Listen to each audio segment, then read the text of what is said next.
49 participants. We had completed Rutucharya up to Grishma Rutu, revision of Rutucharya up to Grishma Rutu. So now this we have completed, this we have completed,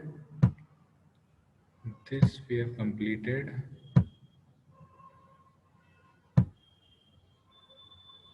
Okay, up to Vasanta Rutu we had completed. So Shishir and Hemanta we have completed. Shishir और हेमंत दोनों ठंडे ऋतु होते हैं, तो इसीलिए इसमें अग्निवृद्धि हो जाती है और ज्यादा गर्म चीजों का सेवन करने को कहा गया है, to increase the body metabolism और टू सेफगार्ड द अग्नि, और अभ्यंग करने को बोला गया है, बहुत सारा व्यायाम करने को बोला गया है, दिल खोल के शराब पीने को बोला गया है। उसके बाद वसंत ऋतु में कफ दोष इंक्रीज हो जाता है क्योंकि कोल्ड टू हीट ट्रांसफॉर्मेशन हो जाता है, कोल्ड टू हीट ट्रांसफॉर्मेशन हो जाता है, तो कफ जो है वो पतला हो जाता है, metabolism reduces and there is decreased hunger, increases kapha dosha and it should be promptly treated. ये भी हमने कर लिया था वमन से। क्या क्या करना चाहिए, तो वहां पर अगरू मतलब शीत ऋतु में अगरू आदि का धूम करने को कहा गया है, क्योंकि धूम वगैरह से क्या हो जाता है, ज्यादा गर्मी आती है, गर्म चीज का धुआं। मिर्ची जलाते हैं तो ज्यादा तकलीफ होती है, मिर्ची खाते हैं या लेप लगाते हैं तो कम तकलीफ होती है। वसंत ऋतु भी धीरे धीरे गर्मी की तरफ जा रहा है, तो इसीलिए वसंत ऋतु भी ठंडा होता है थोड़ा सा, तो इसीलिए यहाँ पर धुआं नहीं करने को बोला है, लेकिन अगरू कुमकुम चंदन इनका पेस्ट लगाने को बोला है। मिड डे ज्यादा गर्म होता है, मतलब दिन में ज्यादा गर्म होता है, रात को शाम को ठंडा होता है, तो इसीलिए दिन का समय जो है वो गार्डन्स में जहाँ पर फाउंटेन्स हैं, फ्रेग्रेंट फ्लावर्स हैं, वो करने को कहा गया है। खाने का क्या है, जैसे मैंने बताया था कि 2 ऋतुओं में नवान्न चलता है, 2 ऋतुओं में नवान्न चलता है, क्योंकि नवान्न पचने में बहुत भारी होता है। The carbohydrate content is more, whereas पुराणान्न जो है, जो पुराना होते जाता है, वो पचने में हल्का हो जाता है। तो दैट इज वाई सिर्फ 2 ऋतु छोड़ के बाकी सब ऋतु में पुराणान्न बोला है। तो वसंत ऋतुचर्या में भी पुराने अन्न खाना चाहिए, जैसे वीट है, हनी भी लघु है, जांगल मांस, शीत ऋतु में अनूप मांस खाने को बोला है, यहाँ पर जांगल मांस खाने को बोला है। आम का पन्ना या अलग अलग प्रकार के शरबत पीने को बोला है, और लघु जो ज्यादा गुरु नहीं हो ऐसे वाइन्स लेने को बोला है, मतलब जो जिसमें अल्कोहल कंटेंट ज्यादा नहीं हो, ठीक है, बिकॉज इन ठंडे सीजन में हमने अल्कोहल बहुत पिया, तो अब वो अल्कोहल एकदम बंद करने के बजाय हम थोड़ा सा अल्कोहल कंटेंट कम वाले वाइन्स में आ जाते हैं। मतलब frankly speaking we are coming from a hard drink to something like breezer या बियर, तो ऐसे जो वाइन्स हैं जिसमें अल्कोहल कंटेंट कम हो, जैसे आसव और अरिष्ट में कितना अल्कोहल कंटेंट होता है, 7%, वेरेज वहां जो पीने को बोले हैं ठंडे ऋतुओं में जो पीने को बोला है उसमें अल्कोहल कंटेंट कितना होता है, आज की तारीख में जो रम विस्की वोडका जिन वगैरह मिलते हैं, they have 30 to 42% of alcohol content, ठीक है। लेकिन वहां वो अल्कोहल कंटेंट जरूरी था, क्यों जरूरी था, because you had to keep the body warm. यहाँ पर वो अल्कोहल कंटेंट जरूरी नहीं है क्योंकि ठंडी कम हो गई है और हल्का अल्कोहल भी चलता है, नहीं पिएंगे तो भी चलेगा बट हल्का अल्कोहल भी चलता है। और अलग अलग प्रकार के हर्बल वाटर्स लेने को बोला है, अलग अलग प्रकार के हर्बल वाटर्स ले। हर्बल वाटर मतलब क्या है, अलग अलग प्रकार के श्रुत शीत, मतलब जिसमें आप चीजों को पानी में डालते हो, गर्म पानी में, उसके ऊपर ढक्कन रखते हो और फिर उसको छान के पी लेते हो।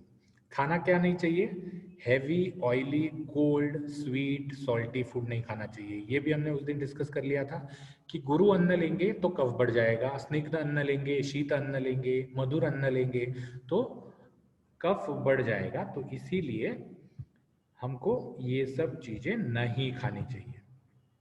Okay, now coming to the next charya, that is grishmacharya. ग्रीष्मचर्या में क्या हो जाता है, वसंत से ऊष्मा ज्यादा हो जाता है। This is all what is logic, all whatever you are seeing is logic. तो ग्रीष्म ऋतु में वसंत ऋतु से ऊष्मा बढ़ जाता है और गर्मी बढ़ जाती है. That is what happens in May June, right. हमारे एरिया में कलोल में तो और भी गर्मी बढ़ी हुई रहती है, इसीलिए तो मई में वेकेशन देते हैं. ठीक है, आपको 1 महीने के लिए और हमको 15 दिन के लिए. तो ग्रीष्म ऋतुचर्या बहुत ग्रीष्म ऋतुचर्या में ग्रीष्म ये बहुत बढ़ जाता है, गर्मी बहुत बढ़ जाती है. तो अब गर्मी बढ़ने की वजह से क्या हो जाता है, शरीर में ड्राइनेस आ जाता है. That is what happens. जब हम कपड़े सुखाते हैं तो धूप में सुखाते हैं. क्यों सुखाते हैं? क्योंकि जितना गर्मी रहेगा उतना पानी उड़ जाएगा. तो वैसे ही ग्रीष्म में जो वसंत ऋतु में पतला हुआ कफ दोष है, जो कफ दोष पतला हो गया है, उसमें से वाटर कंटेंट इवेपोरेट हो जाता है और कफ दोष धीरे धीरे धीरे धीरे फिर से सांद्र होने लगता है, डेंस होने लगता है. एट द सेम टाइम क्या हो जाता है, ड्राइनेस बढ़ जाता है. तो वात गुण का संचय, वात दोष का संचय होना चालू हो जाता है. So there is direct sun. What are the changes in the atmosphere? There is direct sun, there is lot of heat and dryness, which decreases the kapha dosha and increases the vata dosha. तो ऐसे अगर atmospheric conditions हैं तो उसमें क्या करना चाहिए, what to do. Ayurveda कहता है कि ग्रीष्म ऋतु में बहुत एक्सरसाइज ही मत कीजिए. क्यों? क्योंकि एक्सरसाइज वात बढ़ाता है, एक्सरसाइज मेटाबॉलिज्म का रेट बढ़ाता है. तो ऑलरेडी जहां ग्रीष्म ऋतु में मेटाबॉलिज्म कम है, क्यों कम है metabolism? Because the atmosphere is warm. तो body doesn't have to increase the metabolism to keep the body warm. मैंने ऑलरेडी जब हमने शिशिर और हेमंत ऋतु किया था तो मैंने आपको बताया था कि we are warm blooded people, so that is why our body needs to be maintained at a particular temperature. तो यहाँ ग्रीष्म ऋतु में तो ऑलरेडी एटमॉस्फेरिक टेम्परेचर ज्यादा है हमारी बॉडी से, तो body needs to cool down. तो to cool down what it does, it decreases the metabolism and it increases perspiration. It increases perspiration, पसीना ज्यादा आता है. तो इसीलिए ग्रीष्मचर्या में एक्सरसाइज नहीं करनी चाहिए, क्योंकि वात बढ़ जाएगा और मेटाबॉलिज्म हमको बढ़ाना नहीं है. प्लेजेंट कोल्ड वाटर बाथ लेना है. Pleasant cold water bath. क्यों? क्योंकि पसीना आ रहा है, शरीर में दुर्गंधी ज्यादा है और शरीर को तो बाहर के एटमॉस्फेयर से हमको कम रखना है. हम दूध उबालते हैं, तुरंत ठंडा करने के लिए हम क्या करते हैं, पानी में रख देते हैं, वाटर बाथ में रख देते हैं. तो वैसे ही शरीर को ठंडा करने के लिए हमको वाटर बाथ में रखना चाहिए या वाटर का बाथ लेना चाहिए. Spend the days in garden. देखो वसंत ऋतु में उन्होंने क्या कहा था, spend mid days in garden. उद्यानों में सिर्फ दोपहर के समय जाओ. यहाँ तो बोलते हैं दिन भर आप गार्डन में रहो. ठीक है, क्यों? क्योंकि gardens are places where plants transpire, because the plants are doing more amount of respiration in the day time. They are मतलब releasing more amount of moisture, water vapour in the environment. और जिस भी environment में water vapour ज्यादा रहेगा उस environment में ठंडक होगी. तो इसीलिए दिन भर गार्डन में जाओ, प्लेंटी ऑफ वाटर जहां हो वहां जाओ या प्लेंटी ऑफ वाटर पियो. ऐसे गार्डन में जाओ जहां टॉल ट्रीज हैं. टॉल ट्रीज क्यों? क्योंकि जो टॉल ट्रीज हैं वो धूप को ऊपर ही कट ऑफ कर देगी. Sleep at the top of the house in moonlight. आज भी हम देखते हैं, जब हम यहाँ कलोल में भी रहते हैं या आप गुजरात में भी रहते हो, जहाँ कहीं भी, तो गर्मी में हमको रात को भी एसी चलाना पड़ता है. क्यों? क्योंकि जो हमारा घर है वो दिन भर इतना गर्म हो गया है कि रात को भी उसकी गर्मी कम नहीं हो रही. तो इसीलिए they say that don't sleep in the house. आप घर के ऊपर चांदनी रात में, क्योंकि रात को तो सूरज नहीं होने वाला, तो हवा तो ठंडी रहने वाली है, तो चांदनी रात में सो. और आराम भी अगर करना है तो ऐसे जगह पे करो जहां उशीर या खस उशीर मतलब खस, तो उशीर के कर्टन्स हो ना. उशीर का एक गुणधर्म ये है कि वो हवा को ठंडा करता है. हवा को ठंडा करता है. जो भी कूलर्स हम लेते हैं, बड़े बड़े कूलर्स हम लेते हैं, वाटर कूलर्स, तो उस पे पीछे घास जैसी चीज होती है. देखो, तो ये घास जैसी चीज क्यों है? ये बेसिकली पुराने जमाने में उशीर यूज होता था वहां पर, अभी तो कुछ भी डाल देते हैं वो लोग. लेकिन ये उशीर का एक स्पेसिफिक ये है कि ये पानी में वाटर वेपर बढ़ा के, हवा में वाटर वेपर बढ़ा के हवा को ठंडा करता है. तो इसीलिए रेस्ट इन अ प्लेस जहां पर उशीर के कर्टन्स हो. और चंदन लगाओ, चंदन भी ठंडा है. अब हम चलते हैं क्या खाना चाहिए उसमें। तो ग्रीष्म ऋतु में मधुर खाना चाहिए। मधुर क्यों खाना चाहिए? क्योंकि वात बढ़ा हुआ है, क्योंकि मेटाबॉलिज्म कम है, तो बल कम है, तो बल बढ़ाने के लिए स्वीट खाना चाहिए, लाइट खाना चाहिए। अब वात लघु है और आप लघु खाने को बोल रहे हो, जबकि वात तो बढ़ रहा है। लेकिन लघु इसलिए खाना चाहिए क्योंकि अग्नि भी तो कम हो गई है, मेटाबॉलिज्म इज ऑल्सो रिड्यूस्ड। तो लघु खाना चाहिए, थोड़ा सा स्निग्ध खाना चाहिए, क्योंकि स्निग्ध जो है वो वात के विपरीत है। ठंडा लेना चाहिए क्योंकि बाहर ऊष्मा ज्यादा है, तो कोल्ड लेना चाहिए। वाटर इवेपोरेट हो रहा है, यू आर परस्पायरिंग मोर, आप ज्यादा पसीना निकल रहा है, तो इसीलिए लिक्विड फूड लेना चाहिए। नो वाइन, शराब को मना किया है ग्रीष्म ऋतु में, और बोला गया है कि अगर आपको शराब लेनी ही है तो बहुत सारा पानी लेके पियो। मतलब एक 500 ml वाटर में एक 30 ml का पैक डालो और पियो। Why? Because alcohol in the body, metabolising alcohol and excreting out alcohol in the body requires a lot of water. तो अगर आप अल्कोहल लोगे और पानी नहीं पियोगे तो it will not be flushed, और your body water will be used for flushing that alcohol. तो इसीलिए आप अल्कोहल पियोगे तो बहुत सारा पानी लेके पियो। बॉइल्ड राइस खाओ क्योंकि लघु होता है। लिक्विड मीट सूप खाओ क्योंकि मांस जो है वो गुरु होता है, लेकिन सूप जो है मांस का वो लघु होता है। Pleasantly cooled water in an earthen pot, आज की तारीख में हम फ्रिज में रखते हैं पानी, उस जमाने में फ्रिज नहीं होता था, तो इसीलिए घड़े में जो ठंडा हुआ हुआ पानी है वो पियो। बफेलो मिल्क पियो। बफेलो मिल्क क्या है? स्निग्ध है, अच्छा है, वात को कम करने वाला है। क्या नहीं खाना चाहिए, क्या क्या नहीं करना चाहिए? गुरु नहीं लेना चाहिए, गरम नहीं लेना चाहिए, कटु तिक्त कषाय नहीं लेना चाहिए। क्यों? क्योंकि कषाय तत्राद्या मारुतम घ्नन्ति और अन्यम तु कुर्वते, मतलब पहले 3 रस वात को शांत करते हैं और लास्ट के 3 रस वात को बढ़ाते हैं। तो या तो वात बढ़ रहा है, तो इसीलिए कटु तिक्त कषाय नहीं लेना चाहिए। साथ ही साथ जैसे शराब को बंद करने को बोला है, वैसे सेक्सुअल एक्टिविटी भी कम करनी चाहिए, because sexual activity also increases वात इन द बॉडी। तो इट इज आस्क्ड दैट मतलब कब कब कितना कितना सेक्सुअल एक्टिविटी करनी चाहिए। तो the most amount of sexual activity, if you remember, has to be done in the cold season, has to be done in the cold season. तब मैंने बताया भी था कि उन्होंने बोला था कि जो बहुत अच्छी सुंदर दिखने वाली स्त्रियां हैं उनको बार बार आलिंगन दीजिए। That is to increase the sexual desire or increase the sensuousness of the body, which keeps the body warm. यहाँ तो बॉडी वार्म ही है, तो सेक्सुअल एक्टिविटी करने की जरूरत नहीं। प्लस दूसरा चीज ये है कि सेक्सुअल एक्टिविटी से वात भी बढ़ जाता है, तो इसीलिए ग्रीष्म ऋतु में सेक्सुअल एक्टिविटी आइदर अवॉइड और do it at the minimum. फिर हम चलते हैं वर्षा ऋतुचर्या पे। वर्षा ऋतुचर्या में क्या होता है? बारिश आता है, बहुत पानी यहाँ वहाँ जमा होता है। ठीक है, हमने देखा हमारे यहाँ जून में और जुलाई में बारिश काफी हुई। तो वेटनेस and moisture, wetness and moisture increases in the air. That is why our clothes don't dry in rainy season, because there is lot of moisture in the air.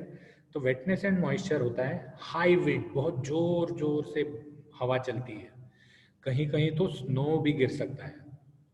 तो यहाँ पर भी सी ये दोनों दो चीजों में बांटे गए हैं। तो मेटाबॉलिज्म स्टार्ट्स विथ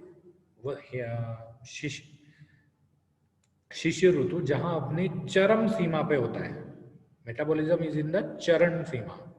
उसके बाद वसंत में उससे कम हो जाता है, ग्रीष्म में उससे कम हो जाता है।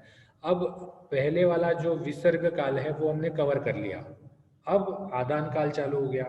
तो आदान काल में ग्रीष्म में कम मेटाबॉलिज्म है, तो same metabolism will be there in the वर्षा। वर्षा ऋतु में भी मेटाबॉलिज्म ग्रीष्म के जैसा ही स्लो होता है। तो metabolism will be slow and पित्त एक्यूमुलेट होना चालू हो जाता है। साथ ही साथ जो वात दोष ग्रीष्म में बढ़ना चालू हुआ है वो अपनी चरम सीमा में पहुंच जाता है, वात वृद्ध हो जाता है वर्षा ऋतु में। So pitta starts increasing. What to do? Take a ride, wear thin clothes. Why take a ride? क्योंकि घूम के आएंगे तो अच्छा लगेगा। वेयर थिन क्लोथ्स, पतले कपड़े पहनो, क्यों? जल्दी सूखने चाहिए। यूज फ्रेग्रेंसेस, वर्षा ऋतु में बॉडी से स्मेल्स ज्यादा आते हैं क्योंकि मॉइस्ट रहता है बॉडी, तो फ्रेग्रेंसेस यूज करो। आस्थापन बस्ती और अनुवासन बस्ती दे दो क्योंकि वात बढ़ा हुआ है। पानी उबाल के पियो क्योंकि there is a lot of water accumulated here and there, so water borne diseases, पानी से होने वाली डिसीजेस जो है वो बढ़ने के चांस रहते हैं। तो drink boiled and cooled water from wells, क्योंकि पानी में जो मतलब वेल में जो आने वाला पानी है कहाँ से आ रहा है हमको पता नहीं, तो इसीलिए boiled and cooled water wells से लेना चाहिए। Avoid over exposure and safeguard from rain, बारिश से बचो। आज हम क्या करते हैं, रेनकोट पहन लेते हैं, छाता ले जाते हैं। तो avoid over exposure and safeguard from rain. Okay, तो वर्षा ऋतु में ये चीजें होती हैं और ये चीजें करनी है। खाना क्या चाहिए? ओल्ड फूड ग्रेन्स, मैंने बोला ही था ओल्ड फूड ग्रेन्स खाने चाहिए। क्यों? क्योंकि लघु होते हैं। जंगल माउस खाना चाहिए। पल्सिस के सूप्स लेने चाहिए। अब पल्सिस के सूप्स मतलब क्या? जंगल माउस लघु होता है तो वो लेना चाहिए। Soups of pulses, what do you mean by soups of pulses? जैसे हमारा दाल है तो dal is a soup of pulse, ठीक है। ओल्ड वाइन लेनी चाहिए, जितनी शराब पुरानी उतनी ज्यादा लघु, तो पुराण मध्य लेना चाहिए। दधी मस्तु, दधी के ऊपर का पानी लेना चाहिए। दीपनीय द्रव्य लेने चाहिए। यहाँ पर दीपनीय द्रव्य क्यों बताया है? क्योंकि द अग्नि वॉज द लोएस्ट इन ग्रीष्म, नाउ टू इंक्रीज द अग्नि little by little we have to use दीपनीय द्रव्य। दीपनीय मतलब अग्नि को बढ़ाने वाले। दीपनीय द्रव्य, दीपनीय food and food with more sour and salty test, ज्यादा खट्टा और ज्यादा नमकीन चीज खाना चाहिए। What not to do, what not to eat, don't walk, ज्यादा बाहर चलो मत क्योंकि भीग जाओगे या गिर जाओगे, फिसल जाओगे। Don't sleep on the ground floor, नीचे के फ्लोर पे मत सोना। क्यों? कारण क्या है नीचे के फ्लोर पे मत सोना? सिंपल है, जब बारिश आता है तभी तो सांप बिच्छू घर में आते हैं, नहीं तो उनको बाहर एकदम मस्त रहता है। तो सांप बिच्छू अंदर आना या पानी आ जाएगा नदी का, तो इसीलिए ग्राउंड फ्लोर पे मत सो, फर्स्ट फ्लोर पे सो। Don't go near the rivers, बारिश में फिसल के नदी के पात्र में गिरने के चांसेस बढ़ जाते हैं। दिनचर्या में भी बोला था कि नदी के पास मत जाओ। नो एक्सर्शन, ज्यादा एक्सर्शन नहीं करना, मतलब व्यायाम मत करना ऐसे नहीं है, लेकिन एक्सर्शन मत करना। जैसे ग्रीष्म में सेक्सुअल एक्टिविटी रिड्यूस्ड होनी चाहिए, वैसे ही वर्षा ऋतु में भी सेक्सुअल एक्टिविटी रिड्यूस्ड होनी चाहिए। नो एक्सपोजर टू सनलाइट, सूरज में मत जाओ और दिन में मत सोना, दिन में मत सोना, ठीक है। उसके बाद शरदचर्या पे चलते हैं। शरद मतलब बारिश के बाद जो अक्टूबर वाला सीजन आता है वो, मतलब जून जुलाई अगस्त सितंबर अक्टूबर जो है वो शरद ऋतु में आता है। तो मतलब part of September, full October and part of November. Of course seasons में change, seasons depend according to the atmospheric conditions. तो शरदचर्या में क्या करना चाहिए? What are the changes? तो वर्षा में तो atmosphere was moist, atmosphere was cold. अक्टूबर में क्या हो जाता है? सडन हीट आ जाती है, सडन हीट आ जाती है। सडन हीट आने की वजह से पित्त जो है वो एग्रीवेट हो जाता है, पित्त जो है वो एग्रीवेट हो जाता है। अब वर्षा ऋतु में पित्त एग्रीवेट क्यों नहीं होता? ये हमने ऑलरेडी जब हम फिजिकल क्लास लेते थे तो हमने ऑलरेडी समझा हुआ था कि वर्षा ऋतु में भले ही पित्त एक्यूमुलेट हो रहा है क्योंकि आम्ल गुण ज्यादा है, लेकिन शीत गुण है, तो पित्त शीत गुण के विपरीत होने से वहां पर सिर्फ एक्यूमुलेट होता है, वृद्ध नहीं हो पाता, बढ़ नहीं पाता। लेकिन शरद में तो हीट आ गई, तो इसीलिए शरद में झट से पित्त एग्रीवेट हो जाता है। Metabolism is however still not complete, पूरी तरह से मेटाबॉलिज्म अभी भी मतलब शरीर का जो मेटाबॉलिज्म है वो अभी भी स्लो चल रहा है, वर्षा से अच्छा, लेकिन पूरे अपनी चरम सीमा पे नहीं आया। तो शरद ऋतु में क्या करना चाहिए? Spend evenings on a terrace. Evenings में, क्योंकि दिन में अगर जाओगे तो सूरज जला देगा, तो जब शाम हो जाएगी तो टेरेस पे जाओ। Avoid exposure to heavy meals, ज्यादा गुरु मत खाओ क्योंकि मेटाबॉलिज्म इज स्टिल स्लो, अभी भी अग्नि अपना पूरा लेवल पे नहीं गया है। Avoid oil, avoid fat, avoid sunlight, avoid strong wines. ज्यादा तीक्ष्ण मद्य लोगे तो क्या हो जाएगा, ज्यादा तीक्ष्ण मद्य लोगे तो पित्त का प्रकोप हो जाएगा। डे स्लीप, दिन में सोना चाहिए, सॉरी डे स्लीप अवॉइड करो। हॉट विंड्स को अवॉइड करो। डू पर्गेशन, विरेचन करना चाहिए। विरेचन क्यों करना चाहिए, क्योंकि शरद ऋतु में पित्त बढ़ा हुआ है। जो चीज जब बढ़ी हुई है तब उसको निकालने में इजी पड़ता है। Take the example of a class, मैं सिखा रहा हूँ, आप लोग क्लास में बैठे हैं और मुझे पता नहीं है कि कौन गड़बड़ कर रहा है, तो मैं किसको निकालूं? सिर्फ कोई खुसुर फुसुर कर रहा है, खुसुर फुसुर कर रहा है, तो मैं जब देखता हूँ तो सब शांत हो जाते हैं। लेकिन बीच बीच में लेक्चर में खुसुर फुसुर चालू है, तो जब आवाज बढ़ जाए तो आई कैन आइडेंटिफाई, अरे ये बंदा है, इसको निकालना चाहिए, तो मैं उसको खींच के क्लास से निकाल दूंगा। वैसे ही जब दोष वृद्ध होते हैं, जब दोष अपना लक्षण दिखाना चालू करते हैं, तो it is very easy to take them out. तो इसीलिए वर्षा ऋतु में बस्ती, शरद ऋतु में विरेचन और वसंत ऋतु में वमन। ध्यान रखिए, वर्षा में बस्ती, शरद में विरेचन और वसंत में वमन। वसंत वमन, वर्षा बस्ती, और बीच में आता है शरद ऋतु, तो शरद ऋतु में विरेचन। विरेचन के साथ साथ क्या करना चाहिए, ब्लड लेटिंग भी करना चाहिए। ब्लड लेटिंग मतलब रक्त मोक्षण, क्योंकि रक्त जो है ये भी पित्त प्रकोप से दूषित होने के चांसेस रहते हैं, तो ब्लड लेटिंग भी करना चाहिए। दोषाति विज्ञानीय जब हमने सीखा था तो हमने धातुओं के और मतलब धातु और दोषों के रिलेशन देखे थे। तो पित्त का धातु या पित्त का रिलेशन कौन से धातु से है, तो रक्त धातु से। तो इसीलिए रक्त को भी अगर हम लेट कर लेंगे तो पित्त शांत हो जाता है। रादर सुश्रुत ने तो कहीं कहीं रक्त को दोष माना है अलग से। तो रक्त इसीलिए सभी धातुओं में अवश्यंभावी है, इंपॉर्टेंट है। साथ ही साथ जो पित्त बढ़ा हुआ है उसको कम करने के लिए अलग अलग प्रकार के तिक्त घृत लेने चाहिए। ठीक है, कषाय तिक्त मधुरा पित्तम, कषाय तिक्त मधुरा पित्तम। मैं क्यों बोलता था आपको कि फर्स्ट ईयर के सब बाय हार्ट कर लो श्लोक, उसका रीजन ये है कि these shlokas will help you all over for clinical practice. तो टेक बिटर घीज, कड़वे घी लेने चाहिए, जैसे महातिक्त घृत है या पंचतिक्त घृत है, तो these will also reduce the pitta in the body. What to eat? क्या खाना चाहिए? कषाय तिक्त मधुरा पित्तम, foods with bitter, sweet and astringent taste. Eat only when hungry. ऐसे ही मत खाओ. Easily digestible like rice, green gram, पटोल, Honey और हंसोदक पीना चाहिए। शरद ऋतु में हंसोदक आता है। जब अक्टूबर आता है तो अगस्ती तारे का उदय हो जाता है और पानी शुद्ध हो जाता है, तो शुद्ध हुआ पानी पीना चाहिए। अब पानी को बॉईल करके पीने का जरूरत नहीं है। ठीक है, what not to eat, what not to do.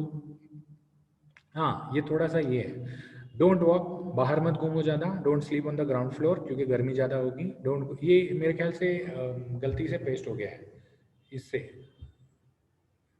शरद ऋतु में बेसिकली बाहर जाना चाहिए लेकिन इवनिंग्स में जाना चाहिए। उसके बाद शरद ऋतु में बहुत सारा पानी वापस से पीना चाहिए। This probably is a slide which is not done properly. ये वर्षा ऋतु वाला ही यहीं यहीं आ गया, मैं चेंज करना भूल गया इस स्लाइड में। तो पानी जो है वो बिना उबले भी पी सकते हैं, लेकिन पानी ज़्यादा पीना चाहिए। शाम के वक्त बाहर टहलना चाहिए। ठीक है, तो ये सब चीज दिवास्वाप आप थोड़ा बहुत कर सकते हो। दिवास्वाप 2 ही ऋतुओं में आपको बताया गया है। एक ग्रीष्म ऋतु, ग्रीष्म ऋतु में आप दिन में सो सकते हो, और थोड़ा बहुत शरद ऋतु में, क्योंकि ये दोनों ऋतुओं में गर्मी होती है। तो ये दोनों ऋतुओं में exposure to sunlight in the day time नहीं करना चाहिए। तो this ends sharad ritu also. अब हम उपसंहार देखते हैं। रस कौन सा? मधुर आम्ल लवण हेमंत शिशिर वर्षा, कटुतिक्त कषाय वसंत में, मधुर रस ग्रीष्म में, मधुर तिक्त कषाय शरद में। तो कषाय तिक्त मधुरा पित्तम, शरद में पित्त बढ़ जाता है, ग्रीष्म में वात बढ़ जाता है तो मधुर रस, और कफ बढ़ जाता है वसंत में तो कटु तिक्त कषाय। बाकी जो ये बीच वाले हैं यहाँ पर आप मधुर आम्ल लवण ले सकते हो।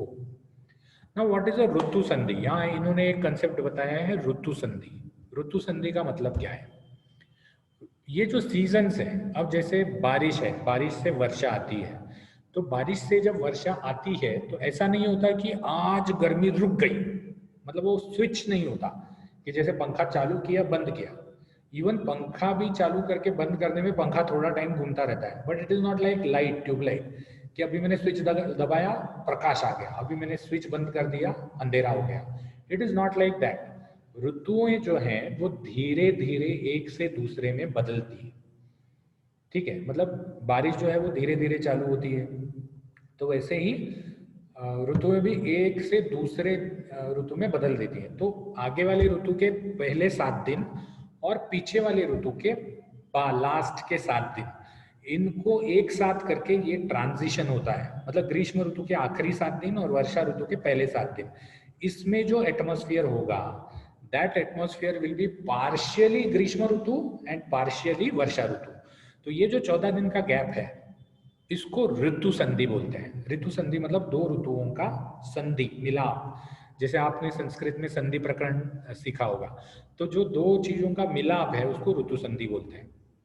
तो ऋतु संधि में क्या करना चाहिए, you should adopt the other things gradually, मतलब पिछले वाले ऋतु के चर्या को छोड़ दो, पिछले वाले ऋतु के चर्या को छोड़ दो और आगे वाले ऋतु के चर्या को धीरे धीरे धीरे धीरे ये ले लो, ठीक है, धीरे धीरे यू कैन टेक ओवर।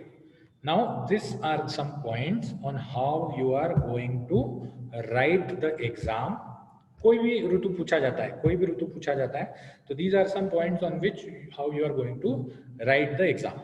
मास आपको पता है, मैंने पहले स्लाइड में बता दिया था। राशि कौन सी है वो भी मैंने पहले स्लाइड में बता दिया था।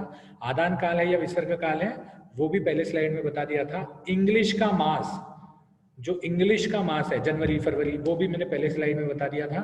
फिर उसके बाद इसका मास, हिंदू धर्म का मास भी पहले स्लाइड में बता दिया था। कौन से रस का प्राधान्य है वो भी पहले स्लाइड में बता दिया था।